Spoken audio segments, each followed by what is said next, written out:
आज आज़ाद समाज पार्टी का एक कार्यक्रम गोपाली गांव में हुआ है।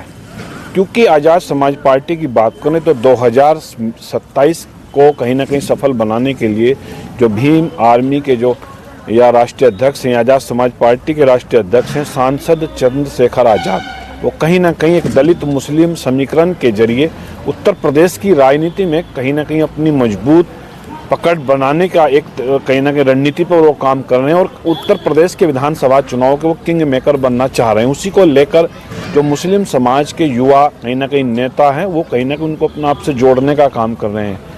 आज गोपाली गांव में कार्यक्रम हुआ। जो गोपाली गांव के ग्राम प्रधान हैं वो उन्होंने आज आज़ाद समाज पार्टी को कहीं ना ज्वाइन किया और इन फ्यूचर के लिए एक संदेश दे दिया कि कहीं ना कहीं अब देवबंद का जो मुस्लिम समाज है वो आज़ाद समाज पार्टी की ओर रुख कर रहा है, क्योंकि युवा चारा हैं और मजबूत नेता व क्षेत्र के माने जाते हैं। हम उनसे बात करेंगे नईम प्रधान जी से कि क्यों आखिरकार वो आज़ाद समाज पार्टी से जुड़ना चाह रहे हैं, उसके पीछे उद्देश्य क्या है और आखिर वो दलित मुस्लिम समीकरण के जरिए क्या देवबंद की राजनीति में 27 में अपना भाग्य आजमा सकते हैं। एक बड़ी बात ये कहीं ना कहीं मैसेज होगा। नईम जी, आपका बहुत बहुत स्वागत निष्पक्ष खबर पर। आज बड़ा अच्छा कार्यक्रम आपका हुआ, उसके लिए पहले तो आपको बधाई। शुक्रिया। और मेरा कहने का मतलब है कि भीम आर्मी के या आज़ाद समाज पार्टी के राष्ट्रीय अध्यक्ष आज गोपाली गांव पहुंचते और यहाँ से वो सीधा केंद्र सरकार पर भी हमला करते हैं और वो मैसेज देते हैं कि दलित जो मुस्लिम समाज के लोगों के साथ हम खड़े हैं, चाहे वो संभल की घटना हो, चाहे वो चंद्रशेखर आज़ाद जिस तरीके से संसद के अंदर दहाड़ते हैं उसको लेकर मुस्लिमों के लिए, तो एक मैसेज वो क्या देकर यहाँ से गए हैं? आज इस सभा में आदरणीय भीम आर्मी राष्ट्रीय अध्यक्ष श्री नवरत्न जी आए थे, विनय रतन जी। तो उन्होंने हमें आदेश दिया कि आप सभी मुस्लिम समाज के लोग और दलित समाज के लोग सभी एकजुट होकर काम करेंगे तो हम सक्षम हो सकते हैं, हम आने वाली राजनीति में कामयाब हो सकते हैं। जैसे कि आप लोगों को पता है, मैं गोपाली से ग्राम प्रधान हूँ और मैं राजनीति में युवा हूँ। 4 साल पहले मैंने राजनीति में कदम रखा था।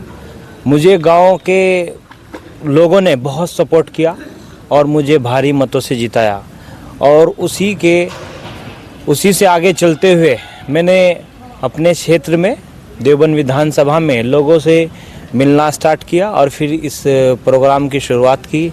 आज आप लोगों ने सभी ने देखा है कितनी भारी संख्या में लोग आए थे यहाँ पर। तो हमारे जो अध्यक्ष जी हैं उनके साथ एकजुट होकर 2027 में अपनी किस्मत आजमाएंगे। तो मेरा आपसे, क्योंकि युवा चेहरा हैं, जब आप गांव के प्रधान भी हैं, गांव के प्रधान से आपने कहीं ना कहीं गांव की गलियों से एक राजनीति का सफर अब तय शुरू किया है, अपना आगाज किया है।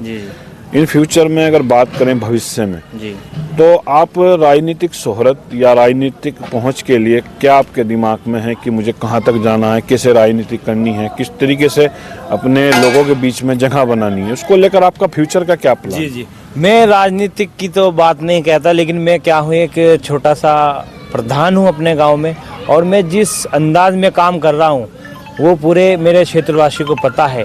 मैं एक घर जाके लोगों की पीड़ा सुनता हूँ, उनके साथ खड़ा होता हूँ। इसी तरह मैं चाहता हूँ कि अपनी विधानसभा में मैं काम करूँ, घर घर जाके लोगों से मिलूं।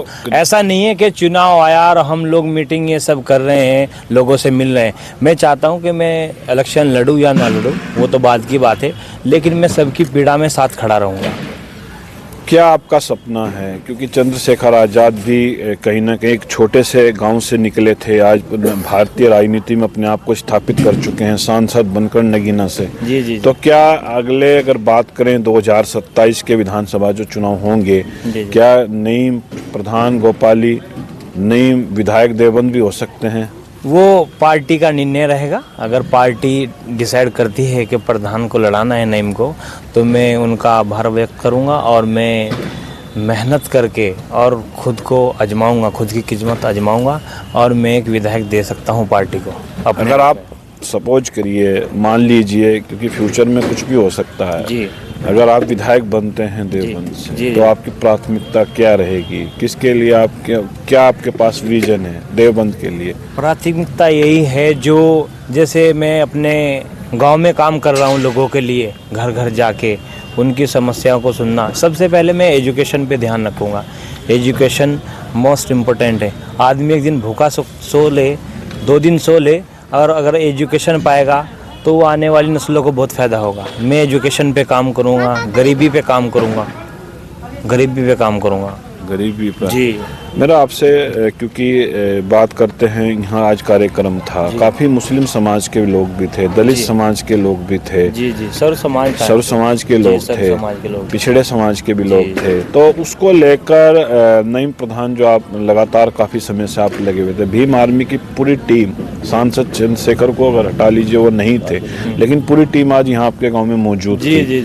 क्या लोगों को आपने मैसेज दिया जो यहाँ मुस्लिम समाज के लोग आए थे? क्योंकि बात करें जिस तरीके से उत्तर प्रदेश की और वहाँ के लखनऊ की या दिल्ली की, तो उसको लेकर क्या आप रखते हैं? मुस्लिम राजनीति को आप कहाँ जोड़ कर रखना चाहते हैं? मुस्लिम राजनीति को हम यही है कि जैसे हमारे ऊपर अत्याचार हो रहा है, हम भी ये चाहते हैं कि सब मिलजुल कर खुश रहें और अपनी एजुकेशन का ध्यान रखें, बच्चों को पढ़ाएं, ना कि हम नफ़रत फैलाएं। बस मुस्लिम भाईचारा का एक संदेश देना चाहता हूँ।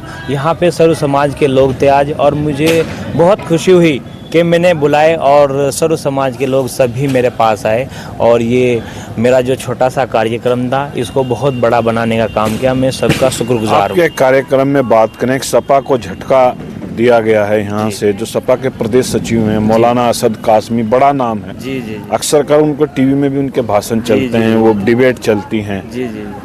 मौलाना असद मदनी को नई प्रधान गोपाली, भाई ये कैसे आपने खेल किया? अखिलेश यादव को तो आपने पहला, यानी कि शामिल होते ही पहली बार झटका दे दिया, उनके पार्टी के प्रदेश सचिव को आप तोड़ लाए।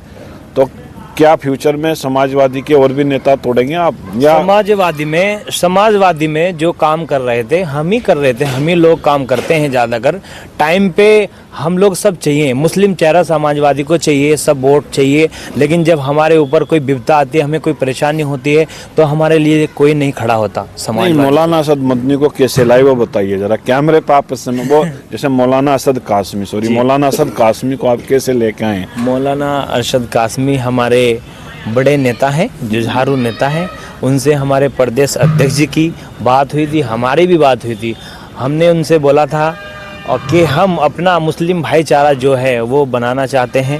जैसे हमने आज़ादी में हिंदू, मुस्लिम, सिख, ईसाई सब लोगों ने मेहनत करके इस देश को आज़ाद कराया था।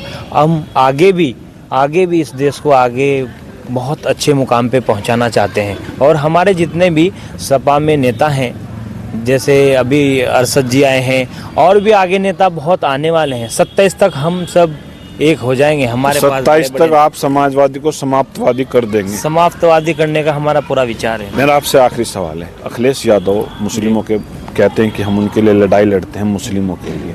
आजम खां जेल में है। हाँ। कई सांसद जो मुस्लिम चेहरे समाजवादी के थे वो जेल में हैं। जी। उनके लिए क्या अखिलेश यादव लड़ाई लड़े, या मुस्लिमों के लिए कहीं लड़ाई अखिलेश यादव लड़ते हैं? इसको लेकर आपका क्या कहना है? जैसे हमारे ऊपर अत्याचार होता है, जैसे हमारे संभल की घटना है, और अभी आप रुड़की में घटना हुई थी। हमारे बड़े भाई आदरणीय चंद्रशेखर भाई सदन में भी बोलते हैं हमारे लिए, और वो सबसे पहले घटनास्थल पर जाके उनके परिवार से मिलते हैं और उनको बताते हैं कि हम तुम्हारे साथ हैं। हमने तो अखिलेश जी को कभी नहीं देखा जब सब नेता मिलके आ जाते हैं, बाद में हो जाते हैं। और हमारे लिए अगर बोलते तो हमारे नेता, बड़े बड़े नेता जेल में हैं, उनके लिए कोई आवाज़ आज तक नहीं उठाई है। आजम खां से बल्कि खुद चंद्रशेखर मिलने गए थे। जी, मिलने भी गए थे। और जब बड़े भाई चंद्रशेखर के ऊपर गोली चली थी, और अब्दुल्ला भी और हमारे आजम खां भी मिलने आए थे, सहपरिवार मिलने आए थे। और हमारे बड़े भाई चंद्रशेखर उनके साथ हैं, और इंशाल्लाह जेल से आने के बाद शायद आजम खां भी एक बड़ी राजनीति कर सकते हैं। इमरान मसूद को जानते हैं आप? जी, जानते हैं इमरान मसूद को, हमने वोट दी है। इमरान मसूद हम ही तो जिताते थे काली पार से। जीतने के बाद इधर नहीं आते, कभी भी जीतने के बाद इधर नहीं आएंगे, देवबंद तक आते हैं। हमें तो पता नहीं, हमें तो जानते भी नहीं। आपके बीच में आए दुख सुख में? कभी नहीं, हमने तो देखा नहीं। अभी हमारे गांव में एक बहुत बड़ी समस्या हो गई थी। एक घटना हो गई थी, कोई नहीं, बड़ा नेता कोई नहीं यहाँ था, उसमें हम ही थे सब लोग। हमारा सहारनपुर जिले का लास्ट गांव है, यहाँ पर बहुत कम नेता, वोट के लिए तो सबको कैंपेन चाहिए, यहाँ पे एक इस बड़ा स्पेस चाहिए, हमारी मीटिंग कराओ, ये कराओ, लेकिन हम समस्या और पूरे 5 साल में कोई नहीं आता।